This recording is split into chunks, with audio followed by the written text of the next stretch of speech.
தரித்திரருக்கு சுவிசேஷம், திருச்சபைக்கு சத்தியம்.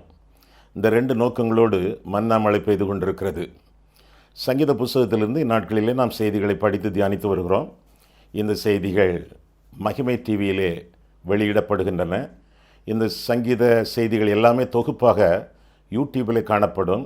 ஏதாவது ஒரு சங்கீதத்தை நீங்கள் விட்டுவிட்டால் யூடியூபில் நீங்கள் போய் பார்த்து அந்த சங்கீதத்தின் அறிவுரைகளை நீங்கள் கற்றுக்கொள்ளலாம். இந்த செய்திகளை கேட்ட பிறகு உங்களுடைய ஆலோசனைகள், ஜெப குறிப்புகள் இவற்றையெல்லாம் நீங்கள் எங்களுக்கு தெரியப்படுத்துவீர்கள் என்றால் உங்களுக்காக ஜெபிப்போம், ஆலோசனைகள் உங்களுக்கு வழங்குவோம். அது மட்டுமல்ல, வேதம் முழுவதற்கும் வேத தியான உரை எழுதியிருக்கிறோம். திருமறை தெளிவுரை என்ற தலைப்பில் 66 புஸ்தகங்களுக்கும் விளக்க உரை எழுதியிருக்கிறோம். வேண்டியவர்கள் நீங்கள் என்னுடைய முகவரியிலே டெலிஃபோனிலே தொடர்பு கொண்டு நீங்கள் அவற்றை பெற்றுக்கொள்ளலாம். 8 வால்யூமில் 8 பாகங்களாக வேதம் முழுவதற்கு விளக்க உரை கொடுக்கப்பட்டிருக்கிறது. அவற்றை நீங்கள் பெற்று ஆசீர்வாதமாக இருக்கவும், உங்களுடைய ஒரு குடும்ப பொக்கிஷமாக அவற்றை கருதவும் உங்களை கேட்டுக்கொள்கிறேன். தொடர்ந்து இந்த செய்திகளை பாருங்கள். இந்த செய்திகளை, இந்த டிவி சேனலை மற்றவர்களுக்கு நீங்கள் அறிமுகப்படுத்துங்கள். ஆண்டவர் உங்களை ஆசீர்வதிப்பாராக. ஆமேன். மன்னா மழையில் நனைய மறுபடியும் உங்களை மகிழ்ச்சியுடன் வரவேற்கிறேன். சங்கீத புஸ்தகத்திலிருந்து இந்நாட்களில் நாம் செய்திகளை படித்து தியானித்து வருகிறோம். இன்றைக்கு 98ஆம் சங்கீதம். வேத புத்தகத்தை நீங்கள் திறந்தே வைத்துக் கொள்ளுங்கள். 98ஆம் சங்கீதத்திற்கு வாருங்கள். வசனங்களை நான் வாசிக்க நீங்கள் என்னை பின்தொடரலாம். 98ஆம் சங்கீதம். சாதாரணமாக இது ஒரு சிறிய சங்கீதமாக இருப்பதினாலே இந்த சங்கீதத்தை முழுவதுமாக நான் வாசித்து திரும்ப நாம் செய்திக்கு தொடரலாம். கர்த்தருக்கு புதுப்பாட்டை பாடுங்கள், அவர் அதிசயங்களை செய்திருக்கிறார். அவருடைய வலதுகரமும் அவருடைய பரிசுத்த புயமும் ரட்சிப்பை உண்டாக்கினது. கர்த்தர் தமது ரட்சிப்பை பிரஸ்தாபமாக்கி தமது நீதியை ஜாதிகளுடைய கண்களுக்கு முன்பாக விளங்க பண்ணினார். அவர் இஸ்ரவேல் குடும்பத்துக்காக தமது கிருபையையும் உண்மையையும் நினைவு கூர்ந்தார். பூமியின் எல்லைகளெல்லாம் நமது தேவனுடைய ரட்சிப்பை கண்டது. பூமியின் குடிகளே, நீங்கள் எல்லாரும் கர்த்தரை நோக்கி ஆனந்தமாய் ஆர்ப்பரியுங்கள், முழக்கமிட்டு கம்பீரமாய் பாடுங்கள். சுரமண்டலத்தால் கர்த்தரை கீர்த்தனம் பண்ணுங்கள், சுரமண்டலத்தாலும் கீத சத்தத்தாலும் அவரை கீர்த்தனம் பண்ணுங்கள். கர்த்தராகிய ராஜாவின் சமூகத்தில் பூரிகைகளாலும் எக்கால சத்தத்தாலும் ஆனந்தமாய் ஆர்ப்பரியுங்கள். சமுத்திரமும் அதன் நிறைவும் பூச்சக்கரமும் அதன் குடிகளும் முழங்குவதாக. கர்த்தருக்கு முன்பாக ஆறுகள் கைகொட்டி பர்வதங்கள் ஏகமாய் கம்பீரித்து பாட கிடவது. அவர் பூமியை நியாய்ந்திருக்க வருகிறார், பூலோகத்தை நீதியோடும் ஜனங்களை நிதானத்தோடும் நியாய்ந்திருப்பார் என்று சொல்லி நாம் வாசிக்கிறோம். 98ஆம் சங்கீதம் துதியின் கீதங்களிலே இதுவும் ஒன்று என்று சொல்லி வேதத்திலிருந்து நாம் விளங்கிக் கொள்கிறோம். துதியின் கீதங்கள் என்று சொல்லும் பொழுது 93ஆம் சங்கீதம், இன்னும் 95ஆம் சங்கீதத்திலிருந்து 100ஆம் சங்கீதம் வரை இச்சங்கீதங்கள் எல்லாம் துதியின் கீதங்கள் என்று அழைக்கப்படுகின்றன. அவற்றில் ஒரு சங்கீதம்தான் இந்த 98ஆம் சங்கீதம். இந்த துதியின் கீதங்களிலே அடிக்கடி சில வார்த்தைகள், சில சொற்கள், சில கருத்துக்கள் திரும்ப திரும்ப கூறப்படுகின்றன. கூறியது கூறல் நமக்கு நல்லது. அதை மீண்டுமாக மனதில் வைத்துக் கொள்வதற்கு அந்த கூறியது கூறல் என்பது நமக்கு ஆசீர்வாதமாக விளங்கும். இஸ்ரவேல் ஜனங்கள் பாபிலோன் சிறையிருப்பிலிருந்து விடுதலை பெற்று தங்கள் சொந்த நாடாகிய யூதேயா, சொந்த பிரதேசமாகிய எருசலேம் அங்கே வந்த பொழுது அவர்கள் பாடிய துதியின் கீதங்களிலே இதுவும் ஒன்றாக காணப்படுகிறது. பாபிலோன் அரசாங்கம் பாரசீக மேதி அரசாங்கத்தால் மேற்கொள்ளப்பட்ட பொழுது இஸ்ரவேல் ஜனங்களுக்கு விடுதலை கிடைத்தது. அவர்கள் 2வது யாத்திரை போல, 2வது யாத்திராகமும் போல பாபிலோனிலிருந்து விடுதலை பெற்று வந்தார்கள். 1வது யாத்திரை எகிப்திலிருந்து வந்தது. இப்பொழுது 2வது யாத்திரை பாபிலோனிலிருந்து வந்தது. இங்கே வாசிக்கிற முதல் சில வசனங்களிலே கர்த்தருக்கு புதுப்பாட்டை பாடுங்கள் என்று சொல்லப்பட்டிருக்கிறது. கர்த்தருக்கு புதுப்பாட்டை பாடுங்கள். எந்த ஒரு பாட்டும் இன்றைக்கு இயற்றி, இன்றைக்கு எழுதி, இன்றைக்கு இசைக்கப்பட்டு பாடப்படுகிறது என்றால் 1 மாதம் கழித்து அது பழைய பாட்டு. இன்றைய புதிய பாடல் 1 மாதத்திலே பழைய பாடல். 1 வருஷம் கழித்து அல்லது 2 வருஷம் கழித்து அந்த பாடலையே நாம் மறந்து போவோம். அப்படி என்றால் கர்த்தருக்கு புதுப்பாட்டை பாடுங்கள் என்றால் என்ன அர்த்தம்? இன்றைக்கு பாடக்கூடிய புதுப்பாட்டு 1 மாதத்திலே அது மறக்கப்படுமே, மறைந்து விடுமே. புதிய புதிய பாடல்கள் வந்து கொண்டிருக்கின்றனவே. புதுப்பாட்டை பாடுங்கள் என்றால், புதிய பாடல்களை பாடுங்கள் என்றால், புதிதாக ஆண்டவர் உங்களுக்கு கொடுக்கக்கூடிய அனுபவம், உங்களுக்கு ஆண்டவர் கொடுக்கக்கூடிய தரிசனம், உங்களுக்கு ஆண்டவர் கொடுக்கக்கூடிய ஊழிய திட்டம், உங்களுக்கு ஆண்டவர் கொடுக்கக்கூடிய தனிப்பட்ட கரிசனை, இதையெல்லாம் மனதில் வைத்து அவ்வப்போது பாட்டெழுதி பாடுங்கள். புதிய கிருபைகளினாலும் புதிய நன்மைகளினாலும் புத்தம் புதிய அனுபவங்களினாலும் தரிசனங்களினாலும் நீங்கள் முடிசூட்டப்பட்டு அவ்வப்போது பாடல்களை இயற்றி பாடுங்கள் என்பதுதான் புதிய பாடல்களின் அடிப்படை கருத்தாகும். ஆனால் எந்த புதிய பாடலாக இருந்தாலும் அந்த பாடல் திருமறைக்கு ஒத்ததாக இருக்க வேண்டும், வேதம் சார்ந்ததாக இருக்க வேண்டும். வேத வசனங்களை, வேத கொள்கைகளை, வேதத்தின் அனுபவங்களை விட்டுவிட்டு சொந்த இஷ்டத்தின்படி, சுய அனுபவங்களின்படி, சுய கருத்தின்படி மற்றவர்களை மகிழ்விக்க வேண்டும் என்று கருதி நாமே இஷ்டப்பட்டு வரிகளை போட்டு வார்த்தைகளை அமைத்து பாடுவது தப்பானதாகும். தேவனுக்கு அதிலே பிரியமே இல்லை. ஐசக் வாட்ஸ் என்ற ஒருவரை பற்றி நீங்கள் கேள்விப்பட்டிருக்கிறீர்களா? அவர் ஒரு ஆங்கில பாடலாசிரியர், கிறிஸ்தவ பாடலாசிரியர். ஜாய் டு த வேர்ல்ட் என்று பாடுகிறோமே கிறிஸ்துமஸ் சமயத்திலே, அந்த பாடல் இந்த சங்கீதத்தின் அடிப்படையிலே எழுதப்பட்ட பாடல். ஆக இந்த சங்கீதமோ ஆண்டவருடைய 2ஆம் வருகையை ஒப்பிட்டு பாடக்கூடிய பாடலாகும். முதல் வருகை கிறிஸ்துமஸ், 2வது வருகை ஆண்டவர் வையகத்தை நடுத்தீர்க்க வரப்போகிறாரே, அதை ஒட்டிய பாடல், புதிய பாடல். இந்த புதிய பாடல் ஆண்டவருடைய ரட்சிப்பு சார்ந்தது என்று சொல்லி 1வது வசனத்திலே பார்க்கிறோம். 1ஆம் வசனத்தை மீண்டுமாக பாருங்கள். கர்த்தருக்கு புதுப்பாட்டை பாடுங்கள், அவர் அதிசயங்களை செய்திருக்கிறார், அவருடைய வலதுகரமும் அவருடைய பரிசுத்த புயமும் ரட்சிப்பை உண்டாக்கினது என்று சொல்லி வேதம் கற்றுக் கொடுக்கிறது. உண்டாக்கப்பட்ட ரட்சிப்பு, உருவாக்கப்பட்ட ரட்சிப்பு. 2000 வருஷத்துக்கு முன்பு இயேசுவானவர் சிலுவையில் இறந்து பாவங்களை மன்னித்து நமக்காக உருவாக்கிய ரட்சிப்பு, ஏற்கனவே உண்டாக்கப்பட்ட ரட்சிப்பு. நாம் பிறப்பதற்கு முன்பே கிறிஸ்து இந்த உலகத்தில் பிறந்து நம்முடைய பாவங்களுக்காக இறந்து சிலுவையிலே சம்பாதித்து வைத்த ரட்சிப்பு. அவருடைய வலது கரம், அவருடைய பரிசுத்த புயம் என்று சொல்லும் பொழுது இந்த வலது கரம், பரிசுத்த புயம், இந்த 2 வார்த்தைகளுமே ஆண்டவராகிய இயேசு கிறிஸ்துவை வர்ணிக்கக்கூடிய வார்த்தைகள் என்று நாம் அறிந்து கொள்ள வேண்டும். ஆண்டவராகிய இயேசு கிறிஸ்துவை அடையாளப்படுத்தக்கூடிய வார்த்தைகளாக இந்த 2 வார்த்தைகளும் அமைகின்றன. ஆண்டவர் இந்த உலகத்தில் மரித்தது 2000 வருஷங்களுக்கு முன்பு என்பது வரலாறு. ஆனால் பரம ரகசியம் என்ன தெரியுமா? பரம ரகசியம் வெளிப்படுத்தின விசேஷம் 13ஆம் அதிகாரம் 8ஆம் வசனத்தில் பார்க்கும் பொழுது, உலக தோற்றம் முதற்கொண்டே அவர் அடிக்கப்பட்ட வண்ணமாயிருக்கிற ஆட்டுக்குட்டியானவர் என்று சொல்லி வேதத்தில் என்ன வாசிக்கிறோம். 2000 வருஷத்துக்கு முன்பு வரலாறு, உலக தோற்றம் முதற்கொண்டே ரகசியம்.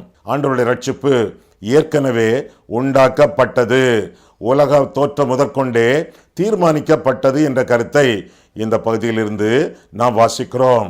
ஆக இயேசுவானவர் இந்த உலகத்தில் பிறந்து நமக்காக இறந்து நமக்காக ரட்சிப்பை சம்பாதித்து வைத்து விட்டார். அது சிலுவையிலே நமக்காக காத்திருக்கிறது. அந்த ரட்சிப்பை பெற்றுக்கொள்ள அல்லது ஏற்றுக்கொள்ள நாம் என்ன செய்ய வேண்டும்?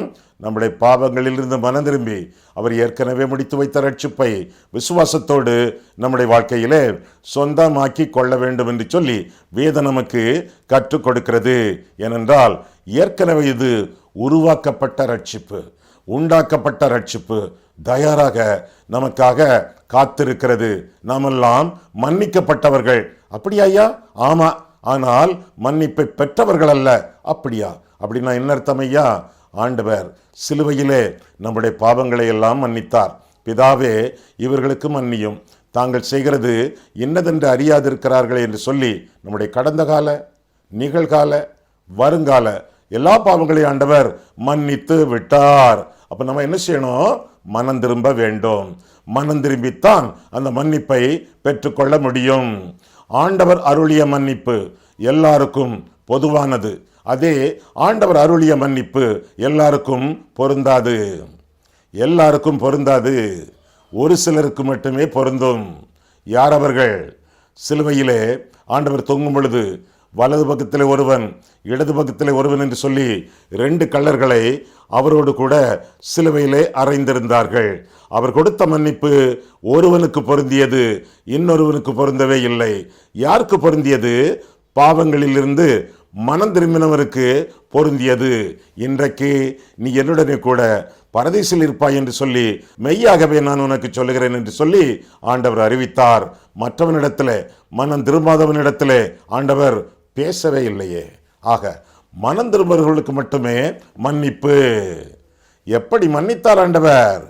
சிலுவையிலே தொங்கி அடிகள் பட்டு, ஆணிகளால் அறையப்பட்டு, அவமானப்பட்டு, அகோர பாடுகள் பட்டு, அந்த கேடடைந்து மன்னித்தாரே. மன்னிப்பது என்பது இலவசமான காரியம், அதே வேளையிலே லேசான காரியம் அல்ல. நம்முடைய சுயம் செத்தால் ஒழிய இன்னொருவரை நாம் மன்னிக்கவே முடியாது. உன்னை மன்னிச்சிட்டேன் என்று சொல்வதெல்லாம் சாதாரணமான காரியம் அல்ல. நாமும் இயேசு சிலுவையிலே மரித்ததினாலே மன்னிக்க முடிந்தது. நாமும் நம்முடைய சுயத்திற்கு மரிக்கும் பொழுதுதான் மற்றவர்களை மன்னிக்கக்கூடிய சிலாக்கியத்தை பெறுவோம், அதிகாரத்தை பெறுவோம், தகுதியை பெறுவோம், உண்மையான அன்பை பெறுவோம். எனவே மன்னிக்கப்படுவது என்பது சாதாரணமான ஒரு காரியம் அல்ல. மனம் திரும்பும் பொழுது அந்த மன்னிப்பு சொந்தமாகிறது என்று சொல்லி வேதம் நமக்கு கற்றுக் கொடுக்கிறது. இந்த மன்னிப்பு, இந்த ரட்சிப்பு ஒரு காலத்திலே உண்டாக்கப்பட்டது, உருவாக்கப்பட்டது. இரண்டாவதாக இந்த சங்கீதத்திலே பார்க்கும் பொழுது இந்த ரட்சிப்பு உபதேசிக்கப்பட்டது. முதலாவதாக உண்டாக்கப்பட்டது, இரண்டாவதாக உபதேசிக்கப்பட்டது. இரண்டாம் வசனம் பாருங்கள். கர்த்தர் தமது ரட்சிப்பை பிரஸ்தாபமாக்கி, அங்குமிங்கும் அறிவித்து, தெரிவித்து, விளம்பரம் பண்ணி, பிரசித்தம் பண்ணி, பிரஸ்தாபமாக்கி, தமது நீதியை ஜாதிகளுடைய கண்களுக்கு முன்பாக விளங்க பண்ணினார் என்று சொல்லி வேதத்தில் நான் வாசிக்கிறோம். ஆக முதலாவதாக உண்டாக்கப்பட்ட ரட்சிப்பு தொடர்ந்து உபதேசிக்கப்பட்டது. ஆண்டவர் இந்த ரட்சிப்பை எல்லாருக்கும் சொல்லுகிறார், சொல்லுவதற்கு நம்மையும் நம்புகிறார் என்று சொல்லி ஆண்டவருடைய வேதம் நமக்கு அறிவிக்கிறது. பெற்ற ரட்சிப்பு மற்றவர்களுக்கு பகிர்ந்தளிக்கப்பட வேண்டும். யாம் பெற்ற இன்பம் பெருக இவ்வையகம் என்று கூறுமா போல மற்றவர்களுக்கு இந்த ரட்சிப்பின் செய்தி அறிவிக்கப்பட வேண்டும். அதுதான் ஆவிக்குரிய சுவாசம். சுவாசத்தில் 2 பகுதிகள் உண்டு. ஒன்று உள்மூச்சு, அடுத்தது வெளிமூச்சு. மூச்சை எடுத்து வெளிவிடுகிறோம். அதுபோல ஆவிக்குரிய சுவாசம் என்பது உள்மூச்சு, ஆண்டவராக இயேசு கிறிஸ்துவை இரட்சகராக ஏற்றுக்கொள்வது. வெளிமூச்சு, அந்த இயேசுவை இரட்சகராக உலகத்திற்கு அறிவிப்பது. இயேசுவை ஏற்றுக்கொள்வது உள்மூச்சு, இயேசுவை எடுத்துரைப்பது வெளிமூச்சு. உள்மூச்சும் வெளிமூச்சும் சரியாக இருக்க வேண்டும். உள்ளே மூச்சு எடுத்துவிட்டு வெளியே விட மாட்டேன் என்று சொன்னால் மரித்து போவோம். அதுபோல ஆவிக்குரிய சுவாசத்திலே, அந்த விசுவாசத்திலே நாம் வாழ வேண்டும் என்றால் ஆண்டவரை ஏற்றுக்கொண்டோமே, ஏற்றுக்கொண்டவர்கள் எடுத்துரைக்க வேண்டும். உண்டாக்கப்பட்ட ரட்சிப்பு உபதேசிக்கப்பட வேண்டும். மற்றவர்களுக்கு ஆண்டவருடைய ரட்சிப்பை சொல்லிக் கொடுக்க வேண்டும் என்று சொல்லி வேதம் நமக்கு கற்றுக் கொடுக்கிறது. ஆக இந்த ரட்சிப்பை கர்த்தர் விளங்க பண்ணினார், இதை நினைவு கூர்ந்தார் என்றெல்லாம் 3ஆம் வசனத்திலே பார்க்கிறோம். தம்முடைய நீதியை விளங்க பண்ணினார். அநீதிமான்களாக இருந்த நாம், அக்கிரமக்காரர்களாக ஜீவித்த நாம் நீதிமான்களாக எண்ணப்படுகிறோம். எப்போ? ஆண்டவர் நமக்கு நீதி என்று சொல்லி 2 கொரிந்தியர் 5ஆம் அதிகாரம் கடைசி வசனத்திலே பார்க்கிறோம். ரோமர் 3, 4, 5 அதிகாரங்களிலும் கர்த்தர் நம்முடைய நீதி. இயேசு கிறிஸ்துவை பற்ற விசுவாசத்தினாலே தேவ நீதி நம்முடைய வாழ்க்கையிலே பலிக்கும். என்றைக்கு ஆண்டவரை இருதயத்தில் இரட்சகராக ஏற்றுக்கொள்கிறோமோ அன்றைக்கு நீதிமான்களாக எண்ணப்படுகிறோம். நம்மை பிதாவானவர் பார்க்கும் பொழுது, இயேசுவானவர் சிலுவையில் இரத்தத்தை சிந்தினாரே, அந்த இரத்தத்தின் ஊடாக கர்த்தர் நம்மை பார்க்கும் பொழுது நம்மை நீதிமான்களாக எண்ணுகிறார். ஏனென்றால் அவருடைய இரத்தம் நம்மை நீதிகரிக்கிறது. நம்மை நாமே நீதிகரித்துக் கொள்ள முடியாது, நம்மை நாமே நீதிமான்களாக எண்ணிக்கொள்ள முடியாது, நாமே நீதிகரிக்க அங்கும் இங்கும் போய் நாம் சாட்சி சொல்ல முடியாது. ஆண்டவருடைய இரத்தம் நம்மை கழுவி சுத்திகரித்திருக்க வேண்டும். அந்த இரத்தம் நம்மை கழுவி இருக்கும் என்றால் கர்த்தருடைய இரத்தத்தின் ஊடாக தேவன் நம்மை காணும் பொழுது நம்மை நீதிமான்களாகவே காண்கிறார். சிலுவையிலே இயேசுவானவர் தொங்குகிறாரே, இயேசுவை சிலுவையிலே தொங்குவதை நாம் பார்க்கிறோம் விசுவாச கண்களின் மூலமாக. ஆனால் சிலுவையிலே இயேசு தொங்கும் பொழுது நானே தொங்குவதாக பார்க்கிறார், நீங்களே தொங்குவதாக பார்க்கிறார். காரணம், கர்த்தராகிய இயேசு நமக்காக நம்முடைய சார்பிலே நம்முடைய இடத்திலே மரித்ததினாலே நாமே சிலுவையிலே தொங்குவதாக பிதா பார்க்கிறார். இது தெய்வம், ஆண்டவர் நமக்கு அருளக்கூடிய நீதியாக இருக்கிறது என்று சொல்லி வேதத்திலிருந்து நாம் விளங்கிக் கொள்கிறோம். கர்த்தர் நம்மை நீதிமான்களாக எண்ணுகிறார். நம்மிலே நாம் நீதிமான்கள் அல்ல, நாம் நீதிமான்களாக தெய்வத்தால் எண்ணப்படுகிறோம். அதற்கு ஒரே அடிப்படை ஆண்டவராகிய இயேசு கிறிஸ்து. ஐயா, ரட்சிக்கப்படுகிறவர்கள் இந்த மாதிரிப்பட்ட நீதிமான்களாக எண்ணப்பட முடியும் என்று சொல்கிறீர்களே, இதை நம்புவது எப்படி? இதை நம்பி நிச்சயத்தோடு நான் வாழ்வது எப்படி? இயேசு என் பாவங்களை கழுவி சுத்திகரித்து தம்முடைய நீதியை எனக்கு பரிசளித்திருக்கிறார் என்பதை நான் எப்படி நம்புவது? நம்பலாம், நம்பலாம். ஒரு மனுஷன் சிறைச்சாலையில் அடைக்கப்பட வேண்டிய ஒரு மனுஷன், தூக்கு தண்டனை பெற வேண்டிய ஒரு மனுஷன், அந்த மனுஷனை நீதிபதி நீதிமானாக கருதி விடுதலை பண்ணுகிறார். விடுதலை பண்ணி விடுதலைக்கான ஒரு சர்டிஃபிகேட், ஒரு பத்திரத்தையும் கொடுக்கிறார். அந்த பத்திரத்தை அவன் கையில் வைத்துக்கொண்டு, இதை என்னால் நம்ப முடியவில்லையே, இதை என்னால் ஒத்துக்கொள்ள முடியவில்லையே, இதை என்னால் விசுவாசிக்க முடியவில்லையே என்று சொன்னால் நீதிபதியை அவமானப்படுத்துகிறான் என்று அர்த்தம்.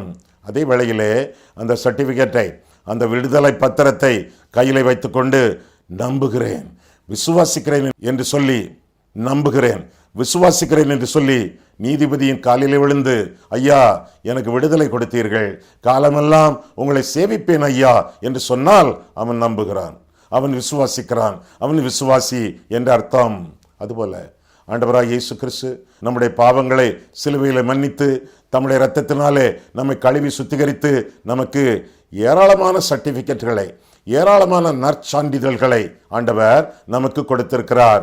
விடுதலை பத்திரங்களை நமக்கு ஆண்டவர் அருளி செய்திருக்கிறார். அவற்றையெல்லாம் வாசிக்கும் பொழுது நான் நம்ப மாட்டேன் என்று சொல்லாமல் அந்த விடுதலை பத்திரங்களை, அந்த வசனங்களை, அந்த வாக்குத்தத்தங்களை வாசித்து அந்த வசனங்களின் அடிப்படையிலே நாம் நன்றியோடு ஆண்டவருடைய பாதத்தில் விழுந்து, ஆண்டவரே இந்த வாழ்க்கை நீர் எனக்கு தந்த இரவலான வாழ்க்கை, உமக்கு உரிமையான வாழ்க்கை, இந்த வாழ்க்கையை உமக்கு சொந்தமான வாழ்க்கையை உமக்காக வாழ்வேன் என்று சொல்லி ஆண்டவருக்கு நம்முடைய ஜீவியத்தை அர்ப்பணித்து வாழும் பொழுது விசுவாசிக்கிறோம், விசுவாசிகளாக மாறுகிறோம் என்பது பொருளாகும்.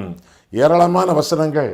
கர்த்தராகிய இயேசு கிறிஸ்துவை விசுவாசி, அப்பொழுது நீயும் உன் வீட்டாரும் ரட்சிக்கப்படுவீர்கள்.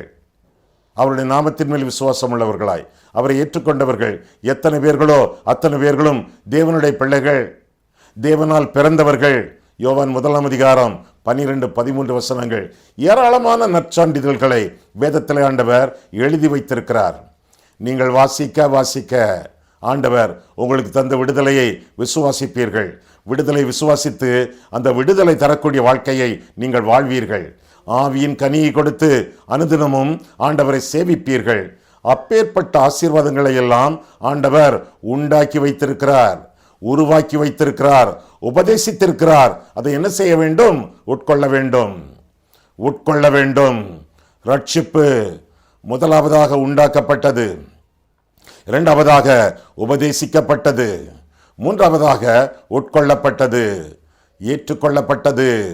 ஆண்டவர் சிலுவையிலே தொங்கினார், யாருக்கோ என்று எண்ணாமல் அது எனக்காக ஆண்டவர் பாடுபட்டார், சிலுவையில் அறையுண்டார், மரித்தார், அடக்கம் பண்ணப்பட்டார், 3ஆம் நாளிலே உயிர்த்தெழுந்தார். என்னோடு எனக்குள்ளே வாசம் பண்ண அவர் உயிர்த்தெழுந்தார். நானே உயிர்த்தெழுதலும் ஜீவனமாய் இருக்கிறேன் என்றும் ஆண்டவர் எனக்கு சொன்னார் என்று சொல்லி விசுவாசித்து அவரை ஏற்றுக்கொண்டு வாழ வேண்டியது நம்முடைய கடமை. உட்கொள்ளப்பட்டது. சிமியோன் சொன்னான், இயேசுவாகிய பாலகனை தன் இருகரங்களிலே ஏந்தி கொண்டு, உம்முடைய இரட்சணியத்தை என் கண்கள் கண்டது என்று சொன்னான். உண்டாக்கப்பட்ட ரட்சிப்பு உபதேசிக்கப்பட்டது, இப்பொழுது உட்கொள்ளப்பட்டது. அந்த ரட்சிப்பை என்னுடைய வாழ்க்கையிலே கண்டேன், களி கூர்ந்தேன், அந்த ரட்சிப்பை என்னுடைய வாழ்க்கையிலே அனுபவிக்கிறேன் என்று சொல்லி ஆண்டவருக்கு நம்முடைய வாழ்க்கையை அர்ப்பணித்து வாழ்வது நல்லது. ஆமா, ரட்சிக்கப்பட்டிருக்கிறீர்களா? சிலுவையிலே முடித்து வைத்த ரட்சிப்பை நீங்கள் வாழ்க்கையிலே சொந்தமாக ஏற்றுக்கொண்டு அனுபவிக்கிறீர்களா? அந்த ரட்சிப்பை என் கண் கண்டது என்று சொல்லி சிமியோன் சொல்கிறானே, அந்த ரட்சிப்பை கண் காணத்தக்கதாக நீங்கள் அனுபவிக்கிறீர்களா? அந்த ரட்சிப்பினாலே உங்களுக்கு ஆனந்தம் உண்டா? 3ஆம் வசனத்திலே கண்டது, 4ஆம் வசனம், 5ஆம் வசனம், 8ஆம் வசனங்களிலே ஆனந்தம் கொண்டது. 9ஆம் வசனத்திலே ஆயத்தமாக இருக்கிறேன் உம்முடைய வருகைக்கு, உம்முடைய நியாயத்தீர்ப்புக்கு. நீர் என்னை ரட்சித்ததினாலே நான் ஆயத்தமாக இருக்கிறேன், மற்றவர்களையும் ஆயத்தப்படுத்துவேன். முதல் 3 வசனங்களிலே மீண்டும் கர்த்தர் என் இரட்சகராக இருப்பதினாலே அவர் நியாயாதிபதியாக இந்த உலகத்திலே வரும் பொழுது, ராஜாதி ராஜாவாக, கர்த்தாதி கர்த்தாவாக இந்த உலகத்திலே அவர் வரும் பொழுது ஆயத்தமாக இருப்பேன். கர்த்தர் என்னை ஆயத்தப்படுத்துவார். நான் மற்றவர்களை ஆயத்தப்படுத்தத்தக்கதாக அவருடைய ரட்சிப்பை நான் கூவி கூவி அறிவிப்பேன். இது 6, 9 வசனங்களிலே நாம் பார்க்கிறோம். ஆண்டவருடைய வருகை சமீபமாக இருக்கிறது. இதோ சீக்கிரமாய் வருகிறேன் என்று சொல்லி ஆண்டவர் திருவுளம் பற்றுகிறார். சரியான மொழிபெயர்ப்பு, இதோ நான் சீக்கிரமாய் வந்து கொண்டிருக்கிறேன் என்பது அர்த்தமாகும். அப்படியானால் ஆண்டவருடைய வருகை ஆயத்தமாகிவிட்டது. ஆண்டவர் வந்து கொண்டிருக்கிறார், வழியிலே இருக்கிறார், சீக்கிரமாக நம்மிடத்தில் வந்து சேர்வார். ஆயத்தமாக இருக்கிறீர்களா? கடைசி வேளைக்கு ஆயத்தமாக இருக்கத்தக்கதாக ஒவ்வொரு வேளையும் ஆயத்தமாக இருக்க வேண்டியது நம்முடைய கடமை. ஒன்று நம்முடைய வாழ்க்கையிலே மரணம் முந்தும், அல்லது ஆண்டவருடைய வருகை முந்தும். இந்த 2ல் ஒன்றுக்கு ஆயத்தமாக இருக்கத்தக்கதாக நம்முடைய வாழ்க்கையை ஆண்டவருக்கு ஒப்புக் கொடுப்போம். உங்களுடைய வாழ்க்கையில காணப்படுவது உதாசீனமா அல்லது உட்கொள்ளுதலா? ஆண்டவரை இரட்சகராக ஏற்றுக்கொண்டீர்களா? அல்லது இன்னும் உதாசீனப்படுத்தி அவர் எங்கே வரப்போகிறார், வருகை பிந்தும், என்னுடைய இஷ்டப்படி இந்த உலகத்தில் நான் வாழ்வேன் என்று சொல்லி உதாசீனப்படுத்தி அலட்சியம் பண்ணி நீங்கள் வாழ்ந்து கொண்டிருக்கிறீர்களா? ஒரு மனுஷனுக்கு நீச்சல் தெரியாது, ஆனால் கிணற்றிலே விழுந்து விட்டான். கிணற்றின் கரையிலே தோளத்திலே நான் உட்கார்ந்து கொண்டிருக்கிறோம். அந்த நீச்சல் தெரியாமல் குழம்பி தண்ணீரை குடித்து கொண்டிருக்கக்கூடிய மனுஷனுக்கு நாம் செய்ய வேண்டியது என்ன? இப்படி நீச்சலடி, அப்படி நீச்சலடி என்று கற்றுக் கொடுப்பதா? இல்லை. தண்ணீரை நிறைய குடித்தால் அமிழ்ந்து போவாய் என்று எச்சரிப்பதா? இல்லவே இல்லை. நீச்சல் அடிக்கக்கூடிய முறைகளை கரையிலே இருந்து கற்றுக் கொடுப்பதா? இல்லவே இல்லை. அல்லது தண்ணீரிலே நாமும் விழுந்து அவனுக்கு சற்று தொலைவிலே நீச்சல் அடித்து இப்படி என்னை போல அடி என்று சொல்லி அவனுக்கு மாதிரியை காண்பிப்பதா? இல்லை. என்ன செய்ய வேண்டும்? தண்ணீரில் குதித்து அவன் தலைமுடியை பிடித்து வெளியே இழுத்து கொண்டு வந்து அவனை மீட்க வேண்டும். அதுபோல அழியும் ஆத்துமாக்கள் நம்மை சுற்றிலும் அநேகர் இருக்கும் பொழுது, பாவத்திலே மூழ்கி கொண்டிருக்கும் பொழுது, நரகத்தின் பாதையிலே அவர்கள் விரைந்து கொண்டிருக்கும் பொழுது கற்றுக் கொடுப்பதல்ல, அவர்களை கரை சேர்ப்பது நம்முடைய கடமை. என்ன செய்ய வேண்டும்? அவர்களை பற்றி பிடித்து, இயேசு உங்களை நேசிக்கிறார், அவர் உங்களுடைய பாவங்களுக்காக மரித்தார், அவரை இரட்சகராக ஏற்றுக்கொள்ளுங்கள், கர்த்தரிடத்திலே கரை சேருங்கள் என்று சொல்லி ஆண்டவரிடத்திலே அந்த ஆத்துமாக்களை வழிநடத்த வேண்டியது நம்முடைய கடமை என்று சொல்லி வேதத்திலே வாசிக்கிறோம். நீச்சல் அடிக்க தெரியாமல் தண்ணீரிலே தத்தளித்துக் கொண்டிருக்கக்கூடிய ஒரு மனுஷனுக்கு தேவையானது நீச்சலை கற்றுக் கொடுக்கக்கூடிய முறைகள் அல்ல. அந்த ஆளுக்கு தேவை ஒரு மீட்பர், ஒரு ஆள். அந்த ஆளை மீட்டுக்கொண்டு கரையிலே கொண்டு வந்து சேர்க்க வேண்டும். நம்முடைய வாழ்க்கையிலே, மற்றவர்களுடைய வாழ்க்கையிலே நமக்கு தேவையானது ஆண்டவராகிய இயேசு கிறிஸ்து, நம்முடைய மீட்பர், நம்முடைய இரட்சகர், விடுதலை நாயகர், வெற்றியை தரக்கூடியவர், வழி, சத்தியம், ஜீவன். அவர் நமக்கு நிச்சயமாக தேவை. அவர் மட்டுமே நம்மை கரை சேர்ப்பார். இந்த உலக வாழ்க்கையிலே நாம் எங்கே போய்க் கொண்டிருக்கிறோம் என்பது நமக்கு தெரியாமல் இருக்கலாம். ஆனால் யாரை பின்பற்றுகிறோம் என்பது நமக்கு தெரிந்திருக்க வேண்டும். எங்கே போய்க் கொண்டிருக்கிறோம், நாளை என்ன நடக்கும், அடுத்த மாதம் என்ன நடக்கும், இதெல்லாம் தெரிந்திருக்க வேண்டியது அவசியமே இல்லை. காரணம் என்றால் நாம் தரிசித்து நடவாமல் விசுவாசித்து நடக்கிறோம். எங்கே போகிறோம் என்பது தெரியாமல் இருக்கலாம், ஆனால் யாரை பின்பற்றுகிறோம் என்பது தெரிந்திருக்க வேண்டும். ஆண்டவராகிய இயேசு கிறிஸ்து, அவரை பற்றி பிடித்து நாம் வாழும் பொழுது அவர் நம்மை கரை சேர்ப்பார், நித்தியத்திலே கொண்டு போய் சேர்ப்பார், தமக்கு சித்தமான இடத்திலே ஆண்டவர் நம்மை கொண்டு சேர்ப்பார்.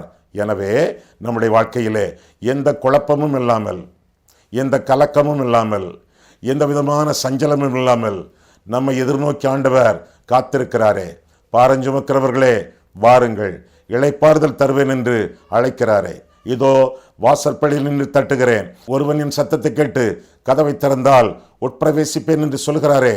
வாசற்படியிலே நின்று தட்டும் ஆண்டவரை, நம்முடைய இருதயத்திலே வாசம் பண்ணும் ஆண்டவரை என்று சொல்லி அழைக்கும் பொழுது ஆண்டவர் வந்து விடுகிறார். ஆண்டவர் அப்புறம் போகிறவர் போல பாவனை செய்தாலும் வாருமையா போதகரே, வந்தமிடம் தங்கியிரும் என்று சொல்லி ஆண்டவர் அழைக்கும் பொழுது வந்து விடுகிறார். நம்முடைய இருதயத்தின் வாசற்படியிலே நின்று ஆண்டவர் எத்தனை காலமாக தட்டி கொண்டிருக்கிறார். 20 வருஷம், 60 வருஷம், 80 வருஷம், ஒருவேளை 90 வருஷம் செய்தி கேட்கிறவர்கள் ஆண்டவரை இருதயத்தில் இரட்சகராக ஏற்றுக்கொண்டு அவருக்கு உங்களுடைய வாழ்க்கையை அர்ப்பணித்து வாழும் பொழுது ஆண்டவருடைய இருதயம் சந்தோஷப்படும்.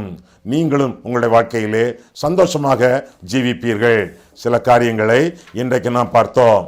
முதலாவதாக, ஆண்டவர் சிலுவையிலே முடித்து வைத்த ரட்சிப்பு உண்டாக்கப்பட்டது. அது எல்லாருக்கும் உங்களுக்கும் உபதேசிக்கப்பட்டது. இன்றைக்கும் உபதேசிக்கப்பட்டது. அதை உட்கொள்ள வேண்டுவது ஒவ்வொருவருடைய கடமை. அதை உட்கொள்ள வேண்டியது உங்களுடைய கடமை. உங்களுடைய இரட்சணியத்தை என் கண்கள் கண்டது. ரட்சிப்பை காணக்கூடிய அளவிலே, ரட்சிப்பு என்பது அனுபவம் மட்டுமல்ல, அது ஒரு ஆள். இயேசுவானவர் அந்த ரட்சிப்பு. சகையின் வீட்டுக்கு ஆண்டவர் சென்றார். இந்த வீட்டுக்கு இன்றைக்கு ரட்சிப்பு வந்தது என்று சொன்னார். வந்தது இயேசு, ரட்சிப்பு வந்தது. 27ஆம் சங்கீதம் 1ஆம் வசனத்தில் பார்க்கிறோம், கர்த்தர் என் ரட்சிப்பு என்று வாசிக்கிறோம். இயேசு உங்களுடைய இருதயத்தில் வரும் பொழுது ரட்சிப்பு உங்களுக்குள்ளே. கர்த்தர் உங்களை ஆசீர்வதிப்பாராக. கண்களை மூடுவோம், கர்த்தரை பார்ப்போம். அன்புள்ள ஆண்டவரே, உம்முடைய வசனங்களை ஆராயவும் எங்கள் வாழ்க்கையை ஆராயவும் உம்முடைய சந்நிதியிலே எங்களை வரவழைத்தீர். அதற்காக உமக்கு நன்றி செலுத்துகிறோம் சுவாமி. அன்புள்ள ஆண்டவரே, எங்களுக்கு வேண்டிய ரட்சிப்பை சிலுவையிலே நீர் உண்டாக்கி வைத்தீர். ஒவ்வொரு காலமும் வேளையும் அதை நீர் உபதேசித்து கொண்டே இருக்கிறீர். அதை உள்வாங்கியவர்கள் அநேகர். எங்களுடைய வாழ்க்கையிலே கூட அந்த ரட்சிப்பை இன்னும் நாங்கள் பெற்றுக்கொள்ளவில்லை என்றால், அந்த இரட்சகரை இன்னும் நாங்கள் எங்களுடைய இருதயங்களிலே ஏற்றுக்கொள்ளவில்லை என்றால், இதுவே அனுகிரக காலம், இன்றைக்கே ரட்சிப்பின் நாள் என்று சொல்லி எங்கள் வாசல் படியிலே நின்று தட்டும் ஆண்டவரை எங்கள் இருதயத்துக்குள்ளே வாசம் பண்ண அழைத்து ஆண்டவருக்கு எங்களுடைய வாழ்க்கையை சமூலமாக சமர்ப்பித்து உம்முடைய சித்தத்தின் நடுவில் நாங்கள் ஜீவிக்க எங்களை ஒப்புக் கொடுக்கிறோம். இயேசு கிறிஸ்துவின் நாமத்தில் ஜெபிக்கிறோம் பிதாவே, ஆமென்.